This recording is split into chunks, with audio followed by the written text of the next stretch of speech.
Oh, I'm so tired of looking at this screen. Man, I traded my 9 to 5 for a 24/7. Beware, folks.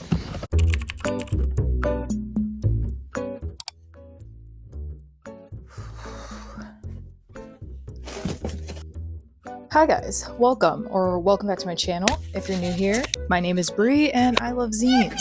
But what a lot of people may not know is that I actually own my own online store called Bree's Tiny Print Shop.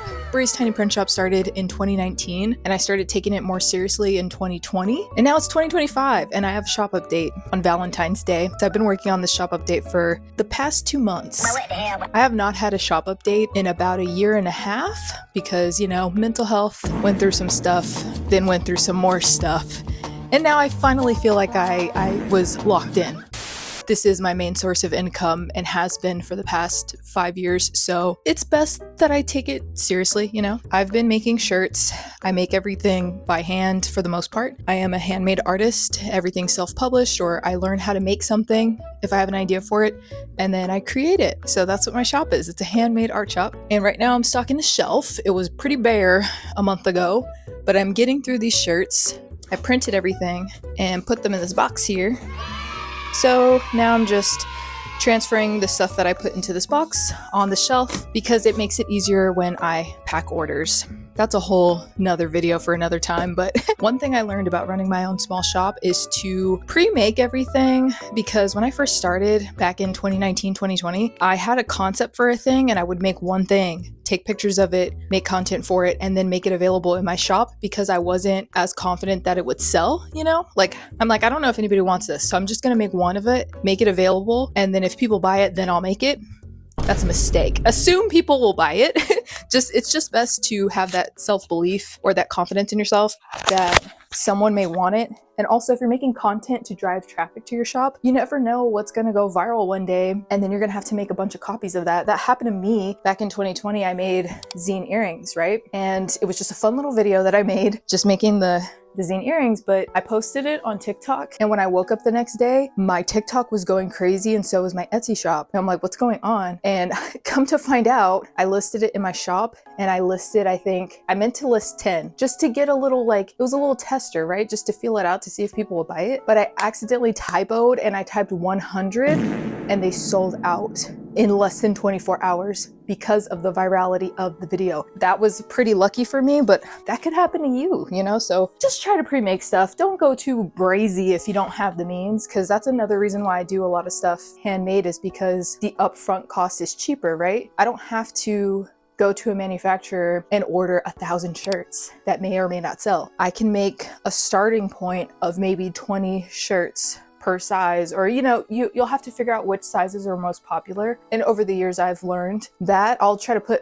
a little pop-up right here of shirts that the sizes I find that sell a lot, so you have a starting point of how many to make of each size. But that's a good starting point if you're a handmade artist, because the upfront cost will be cheaper than if you manufacture everything. So I kind of blacked out there. I don't know what I just said, but yeah, that's what I do.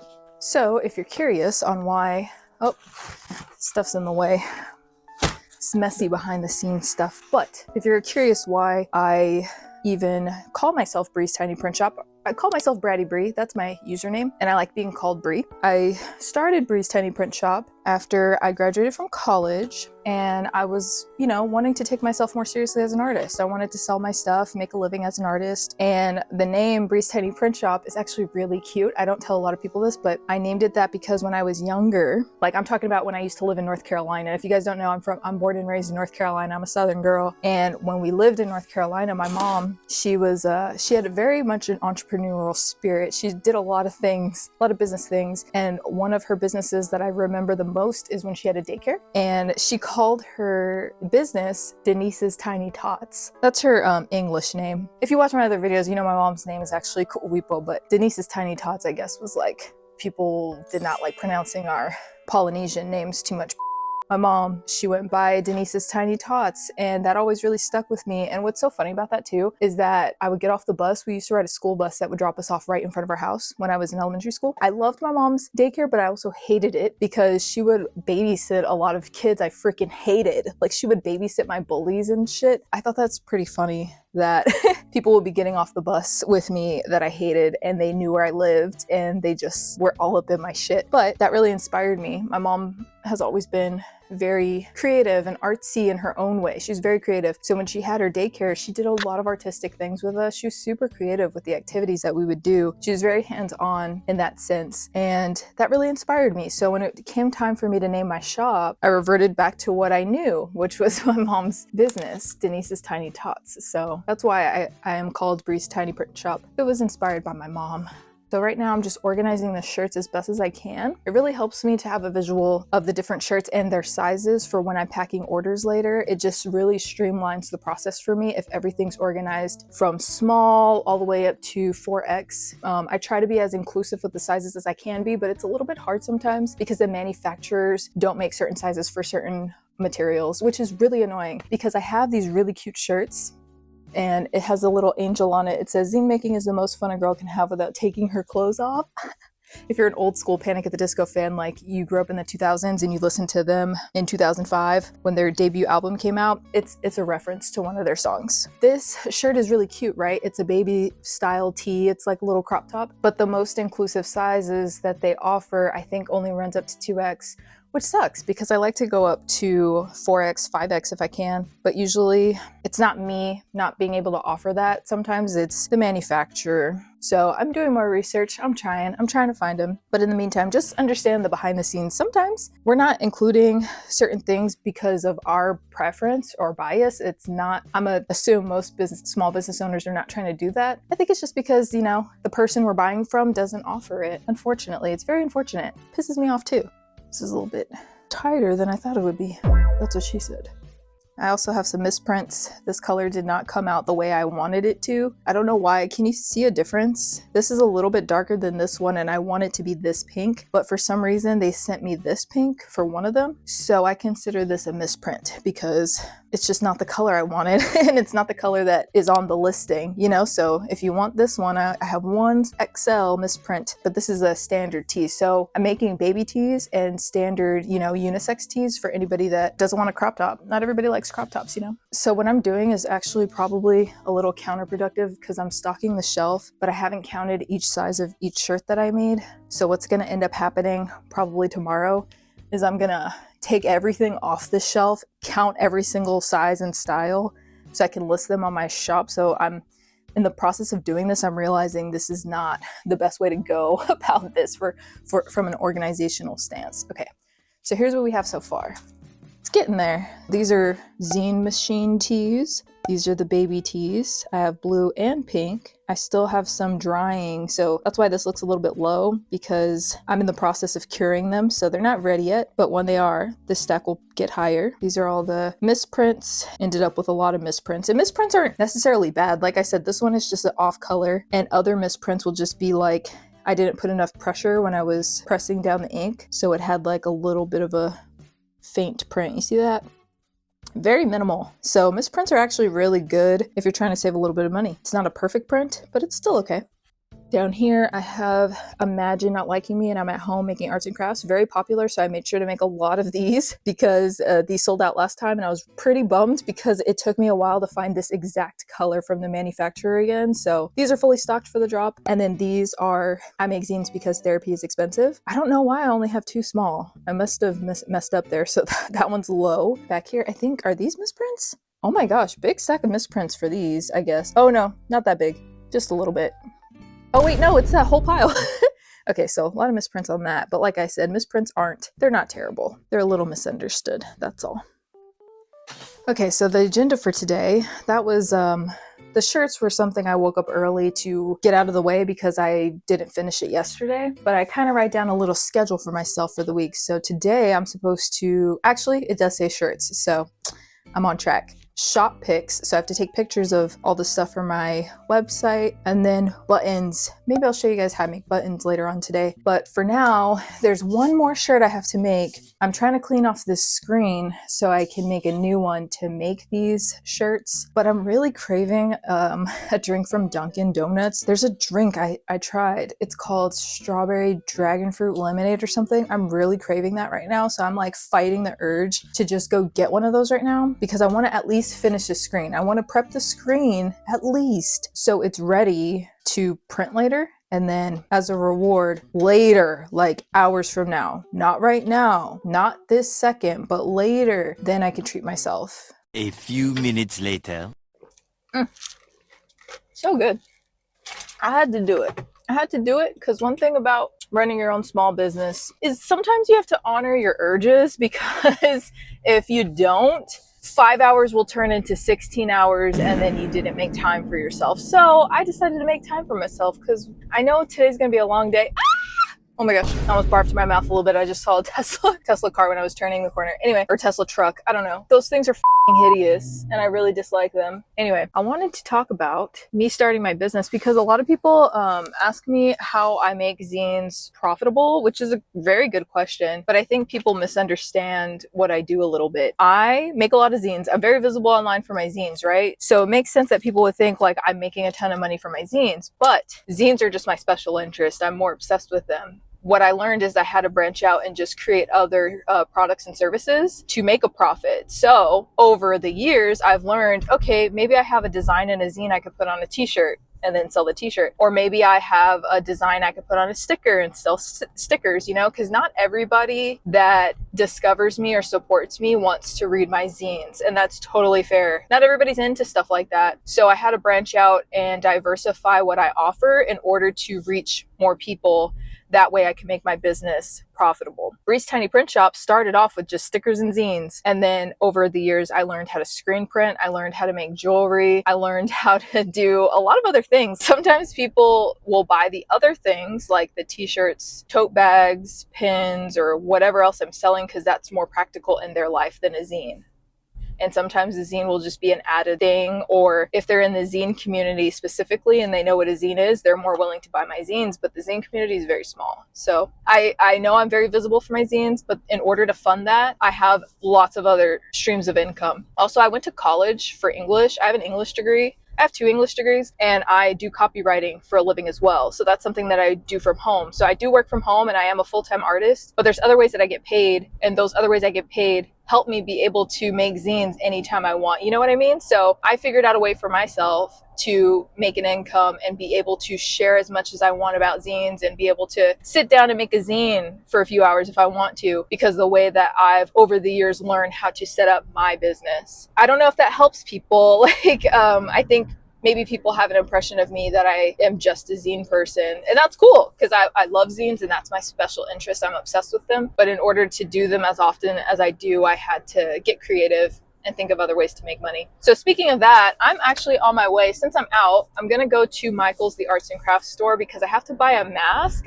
I'm making jewelry. I'm making keychains, bone folder keychains to be specific. Oh my gosh, I really popped off when I had this idea last year, but I've been trying to work it out and I almost hired manufacturers. I tried to maybe get someone else to make it for me, but I felt like no one could really give it the special touch it needed than me, because then when I tried to get other people to make them for me, they didn't really understand the concept. And I drew mock-ups and everything and tried to explain it to manufacturers, but it wasn't bone folding the way I wanted it to bone fold. So I ended up finding a manufacturer that just makes a bunch of mini bone folder keychains. I decided to drill them myself, make keychains out of them myself. So now I'm on my way to Michael's to get a mask, because when I'm drilling through the bone folder, a lot of the residue, oh my God, the camera, I'm so sorry about the camera. A lot of the bone folder like dust and debris gets into the air. And when I was first making it, I didn't wear a mask and I was like, I don't think that's safe to inhale. I don't think that's the best. So I'm gonna go buy a mask right now. Mask acquired. Or I hope that this works. It's like a respirator, it says, and it says on the back, the respirator helps protect against certain particles. So I'm hoping it is resistant towards bone folder particles. Huh? Okay, so before I was distracted and I left to go get my drink, I was trying to make this thingy so I can make shirts. I have a whole tutorial on how I screen print using Cricut vinyl. So I never coat my screens with emulsion, which is the traditional way of screen printing, or I guess the proper way. I don't necessarily do that because I'm not the best at it and it gets really messy and I make so many mistakes that it's just like a waste of time for me in the end. So I ended up using vinyl for some of my simpler designs because it just works better for me. And I have a tutorial. I'm not going to go through the whole thing right now. So if you want to see how I do that, definitely watch that. But that's what I'm going to do right now. I'm going to make a new screen and then screen print a couple of shirts because that's what's next on my list for today. So I'm going to do that.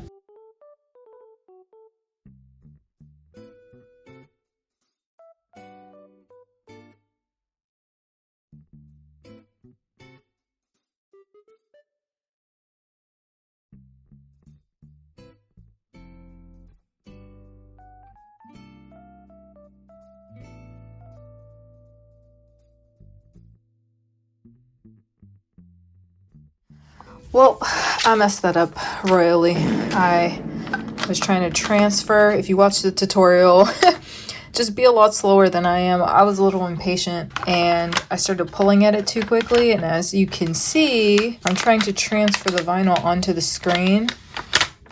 And this part of the A and the H came up and pulled it a little too hard. It's essentially ruined because if I try to use this, even after I get it off, the ink will seep through in all the places that it lifted. I know it doesn't make sense, but trust me, I've been doing this for a really long time and I messed this one up. Now with the Harlem Renaissance shirts, because that's what I was trying to make right now, where the zine started with the Harlem Renaissance. You can kind of read it through here. It's a little messy because of how many times I use this screen, so there's ink stains on it. As many times as I try to do this specific screen, I always mess it up. So I feel like maybe I shouldn't be doing this. I'll just have to figure out another way to make those shirts, because right now, this process, I don't want it to deter you from trying out screen printing with vinyl. It usually works really well. I think it's just with the letters or something, or maybe like it's a little too delicate for it to transfer as well, or this transfer tape that I'm using, it's Oracle. Oh, is this not even Oracle? This is not even the usual transfer tape I get. Okay, that's why I keep messing up. I just solved my own problem. So usually I use an application tape that's a little less tacky, like a little less sticky. This one is super strong, so it keeps pulling up my design when it's literally just supposed to transfer your design onto the screen. I usually get the Oracle application tape or the Cricut application tape. I've been doing this all wrong. I just figured out what my problem is. So yeah, like I keep saying in this video, as someone that runs their own small business, it's really best to outsource some stuff that you can. And that just means if you have a bunch of zines and you want to make 200 copies and you don't have the time to print and bind 200 copies of your zines, go to a local print place and have them print it for you. Maybe get your stickers made. I like to use Sticker app. They print a lot of my stickers because I used to make them at home with my Cricut machine. But then over time, as my business expanded and more people were buying stickers, I had to produce more stickers, you know? And I'm only one person, but I do get help from friends and family sometimes, but they have their own lives too. I can't just, feel entitled to their time to help me with my business. So that's where I have to use some of my resources or money that I make to put right back into my business. So it is a little bit of trial and error as you learn. Sometimes you make a lot of money one month and then you're using most of that money to build an even more productive business for yourself, like buying stuff like shelving. I had to buy a lot of organization bins to keep my stuff organized, and that cost some money, or like different shipping supplies. So all of the shipping supplies and stamps and everything that comes out of my money I set aside for my business, because that's stuff that you have to keep in mind that you do have to purchase for your business. There's other little things that I like to do too, like give out freebie zines. So I print a lot of these. Either I'll print little freebie zines about myself. So this one is called Someone I Love Makes Zines, and it just talks about how grateful I am that people read my zines and stuff, because I had a really hard time getting published earlier on in my art and writing career. So I turned to zines to publish myself. So that zine would be like a freebie that I give out, and you have to take into consideration paper costs money and ink costs money. Same with these little zines I give out in some orders. It says how to be the coolest person in the room. Step 1, be alone in your room. And that's me alone in my room. This was like back in 2019 that I made this. So little things like that I think really helps set my business apart, or even just small businesses in general, because I know a lot of people shop with small businesses and then they get little surprises like that, which adds that special touch that you can't really get from big corporations. So that stuff does cost money. Just keep that in mind when you're building your business, or if you're watching this for advice. You know, I know not everybody watching this wants to run their own art shop, but if I can share anything that I do that helps me, it was easier for me to do everything on my own when I first started back in 2019, 2020. And I say easier very loosely. Running a small business is very romanticized online, I think, and not at the fault of the small business owners. I think we're just sharing our life and letting you know that it's possible to be able to make an income as an artist, and we're like testimonies to that. So we're just sharing our life. But sometimes when you make content, you don't always share the negative sides or the process of trial and error or failing a lot. That's, I can safely say, a lot of small businesses that you follow and admire, as much as they would try to be transparent in their content, sometimes it's just hard, you know, to not only be vulnerable with those aspects of your business, but also just filming those parts of your process. It's really hard. So I don't fault the small business owners, but I do think there is a bit of romanticization of running your own shop, and realistically, it's very difficult. Not impossible, and I'm not trying to deter anybody from doing it, but I think people that get good at it over time just make it look really easy. That's like with a lot of things, like a lot of artists that you probably admire, they do things in such a way where it's like, how are you that consistent with your content? Or how are you able to make a bunch of those things? Like, you're making it look so easy. It's because they probably have a skill in that, or they mastered it in some way. And that takes lots and lots of years of practice and trial and error. And I'm telling you from experience, I've only been doing this like 5 years, but it has been lots of L's. Lots of L's. I will tell you that. A lot of times where I just wanted to give up and throw in the towel because of how hard it was. But if you persevere and you push through that, you will develop your own style in terms of how you package your stuff, or even how you present your shop. You'll learn more customer service skills. One of the benefits I had was just having a lot of jobs before I started doing this full time. So I learned a lot about customer service, and you'll learn how to market yourself in your own unique style. Like, you'll just learn so many things when you just get knocked down a bunch of times and get back up, and you're going through stuff in your personal life too. So there was a lot of times where I'm running my business and going through hell in my personal life, and learning how to navigate all of that made me stronger for my business and made my business better. There was a time where I had to completely start over again, like in 2023, I think. 2023, I just reached a point of mental breakdown. I just was going through so much in my personal life, and having to go through, I had to go to court at some point. Oh my God, there was just so much stuff going on, and my business tanked. Like, I was in the negative, and I survived that. I got through that, and I was able to build my business back up from zero. Just letting you know that you will go through a lot of stuff as a human being, obviously, but when you add doing your own business on top of that, it will be hard. It will be challenging. I think you can do it if you care, you want it enough. And there's a lot of resources out there to help small businesses. But I just want to give you a realistic look at it, that whatever you're going through in your life right now, say you're not doing a small art shop or you're running your own business. Imagine your life right now, but adding on like 20 other responsibilities because you want to run your own business. It will be hard if you don't have a lot of resources or a lot of money to help you. And that was like me. I didn't have a blueprint. I have a whole story about how I started if you want to watch it. And it's about how I overcame the fear of becoming an artist. And I have mentioned in that video that it's not all butterflies and rainbows. And it is not all butterflies and rainbows now. It is still very hard. But I'm just learning from throughout the years of doing it enough. I'm able to reach a kind of stride within my own thing that's helped me a lot from just doing it. I wasn't just plopped here onto social media and became successful overnight. It's a lot of years in the making, and I think you have to have a lot of grit. You have to, and not saying you have to be, go through suffering to get to your dream, but you may go through suffering. And something that I've learned is think of your hardships like a video game, right? If I know anything from playing games throughout my life, is that whenever he came across hardships or enemies or bad guys in the video game, that means he was so close to winning the game or winning the round. You know what I mean? When those enemies pop up or things start falling out of the sky and attacking your character in the game, that means you're on the right path. You're on the way to save Princess Peach, or you're on your way to cross the finish line, right? Those things, those challenging, those enemies or whatever is getting in your way of the goal, don't let that distract you from the goal. Because when enemies pop up in video games, or when obstacles pop up in video games and it gets a little bit more challenging, that means because you're almost there. Why else would they want to be stopping you? So I like to think of things like that, because this business is pretty hard. Not saying it's impossible, because you never know someone's background. Someone like me came into this with no resources, with no support. I didn't have a blueprint. I didn't have a model. I was the first person in my family to do something like this in the way that I do it. You know, I've had other entrepreneurial people in my life, in my family, but to do art specifically, me trying to promote myself or market myself as a person, I had to learn all that on my own, and it was very difficult. But it's possible, and you're worth that if that's what you want. You know, you're worth the trouble, you're worth the enemies and the fights and the challenges.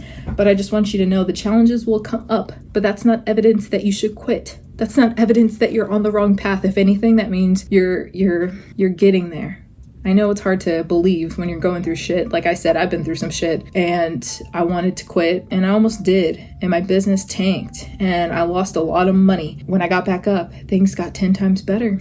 I would have not thought that I could still be doing this right now, but I am, because I continued going. So I just want to give that to someone. You know, if you need advice, if you don't have anybody to look up to, and you don't know what you're doing, I'm gonna be honest, I don't always know what I'm doing. I don't always know everything, but when I learn about something, I try to share it with you guys, so you have a reference point. Like, someone knows what you're going through, okay? If you're a small business owner, entrepreneur, I understand what you're going through, and it's difficult, okay? So don't be blinded by all the people showing their wins. They deserve those wins for the most part, and it's nice to share your wins. Like, just don't think that that's all that there is to it. You're gonna have to go through your fair share of challenges, but then that makes the wins all the more sweeter, right? You want to know something so funny? My little pep talk that I just gave inspired me to try again with my screen. So now I'm not using vinyl, I'm using iron-on. So what I'm gonna try to do is use the iron-on vinyl, like the iron-on material, and then because this is fabric, if you don't know, the screen is made out of a certain kind of fabric. I'm gonna iron it onto this and make it permanent, because this screen's kind of old anyway, and it's sealed on there. This is an aluminum frame. Sometimes you'll have a wooden frame where you can change the screen out. Let me just show you for a visual, but if you start screen printing, you'll learn a little bit about this stuff. But this is a wooden frame, and you see these little indents on the inside? That's for a cord that you kind of put over the screen to tighten it in there. So if you ever see a screen like this, it's interchangeable. You don't have to throw this frame away when it's used up so many times and has a lot of ink caked onto it. All you have to do is change out the screen, get a new cord, and you tighten the cord in there, which tightens the screen onto your frame. I don't have additional screens right now, so I'm using this aluminum one. But the aluminum one, as you can see, there's no indents for cording, for cords. So if I were to rip this screen out, I would have to seal it onto this aluminum frame all over again, and I don't know how to do that. I bought the frame as is. I bought this from the art supply warehouse, and they sell these, it's already made like this. But I've had this for years, and I couldn't clean out all the old ink, so I'm just gonna make it permanent by using iron-on vinyl. So I'm gonna test out and see how that works, because I didn't want to just give up completely. This can apply to a lot of things. Don't give up just because you hit a little bump in the road. How many times have you hit bumps in the road for other times in your life and you had to keep going, you know? If not, you wouldn't be here. So just think about it like that. It's all learning. It's all information. When you fail at one thing, it's giving you information on how to be better the next time. Because what is that one saying? I think Albert Einstein said insanity is doing the same thing over and over again and expecting a different result. That's how I like to think about my failures. I fail multiple times a day, every day, especially with creative stuff. Sometimes you try things and it doesn't work out. Sometimes you make products for your shop and it doesn't sell. Sometimes things just come out not the way you envision it. But if you gave up at the first try, you wouldn't be an artist or you wouldn't be a business person, you know? This is your one life. Don't waste it on getting down on yourself. I mean, it's normal to be frustrated. I cry. I'll cry. There's lots of times where I've cried throughout this journey because things don't work out or things aren't selling or whatever, but cry it out. Let yourself feel it. Be aware of your emotions. Don't deny yourself that feeling. But after you allow yourself that feeling, you got to keep going. One tip, if you're using vinyl a lot and you make a mess, get yourself a little lint roller. I don't know if you can see all these little pieces I just weeded out. Sticks to the lint roller and it makes cleanup a breeze. So now I'm just gonna roll all these things up. Took me less than a second. I think that was half a second that it took me to clean that. It's ready. Okay, let's try this out. What's kind of cool about attempting to do this with iron-on is that I don't have to use the transfer tape because I'm just gonna be sticking it straight on. So let's try this out. It's pretty hot. I think I'm a little nervous because I can smell the burning of this. Like I could smell it melting on. So it's making me a little nervous. Like maybe I shouldn't be doing this, but whatever. We're gonna see. Imagine, like, then see, this is what I mean about running a small business or even just being artistic and trying things out, trial and error. I just messed up with the vinyl like 30 minutes ago. And now if I invest all this time doing this and it messes up again, I might cry. But these are the times, like I said, you can't give up. It's kind of stanking though. That's why I'm like, is this burning? It's already stanking. Why is it already stinking? Oh my goodness! It already stink! Oh my! Look at that. Let me not celebrate too early. I almost started dancing. Oh, oh, oh, oh, oh, yeah!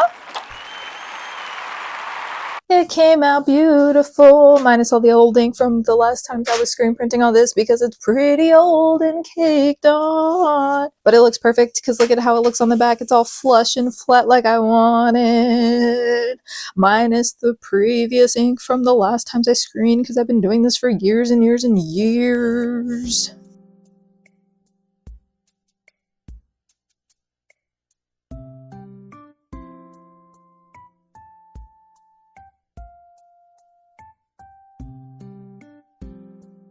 Okay, now that that's over, I have to take some pictures for my shop, and I kind of am being a little bit overly ambitious because I kind of want to retake almost all of the product pictures I have now. I want to retake them just because some of them I took pictures of them in like 2021, and so it's like when I was first starting out, so a little bit is a bit rougher. So I kind of am just going through my website right now, looking at it, seeing which pictures are okay, seeing which pictures need a little bit more work to just make it look better. And I'm gonna go to my other desk in the other room and just take pictures of it. It's gonna be another few hours with this part.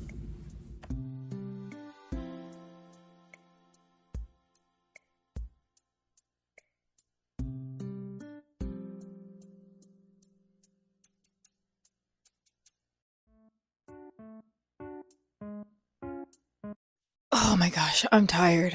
I'm so tired. I can't wait to open my shop finally. It's been months. Yes, okay, yes, there's a photo of me back there that looks very weird. Brother, Long story, but I was a part of an art exhibit and it was actually really cool. We got to display a piece of artwork, and you know how usually there's a plaque under artwork when they're in galleries and stuff? For this particular gallery, it was zines. So my zine was called AI Art is Cringe. I don't support it. And that is an AI generated photo of me that I displayed. So the AI art was like my art, essentially. There was a lot of commentary, and it was actually, it's cooler than I'm making it seem right now. But the exhibit was really cool, and it was run by my friend Stephanie Hahn. That's something that I did locally. So just a little glimpse into my life when I'm off camera. I participate in stuff like that. I have like a little artsy community here in Long Beach that I do a lot of stuff with. But anyway, I knew that was going to be distracting for some folks, so I just wanted to address it. I was able to finish all the shirts. I finished finalizing my website. I now have to just go in and count everything. I try to have a number in mind when I make everything of how many I want to make, but sometimes, you know, I just get carried away and start making a bunch of stuff. So now I just have to count everything. That's really helpful because, like I said earlier in the beginning, you don't want to really make to order, or at least that's just how I do it because I've learned from experience. Making to order is very difficult because say you list 100, but you only have a couple and then 100 people buy it, you're going to be spending your weeks making this stuff and you want more time to be free, you know, to have a life. I like to count everything so as people order it, I know what's there, and when it's gone, and I don't have to worry about making more because that takes away from my personal life and my free time. So if that's the takeaway you could get from that, is just to make things ahead of time, at least a little bit. That's what I love about being a handmade business right now. You know, eventually my business will expand and I'll be able to afford to get help and hire people to help me. But right now I cannot, because usually all the money that I make from my business goes back into my business or I use it for my life, you know?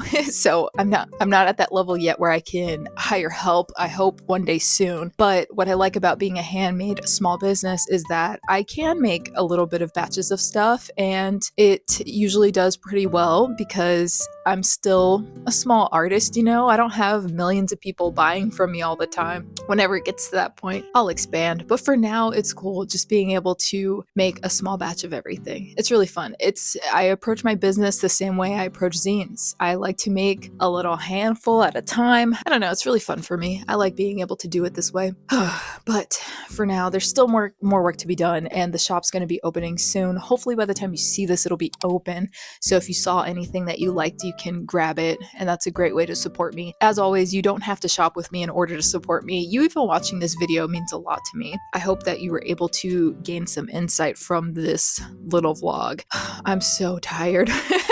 I'm tired and it's not even over yet. I still got to count everything. And then the other fun part though, which is actually my favorite aspect of all of this, is being able to pack orders. So once I open, it's like this prep work is done, but now there's a whole other wave of work that I have to do. But it's if anything, I should rephrase that. I get to do. I get to pack orders. I get to write handwritten thank you notes to people that order from me. I get to ship them out. It's really fun for me. This is like my favorite thing to do in the entire world. And I'm very grateful that I'm able to do it. Hopefully you watching me do it helps you in some way or entertains you in some way. I don't know. Really hope you like this video. Let me know if you did. Until next time, bye.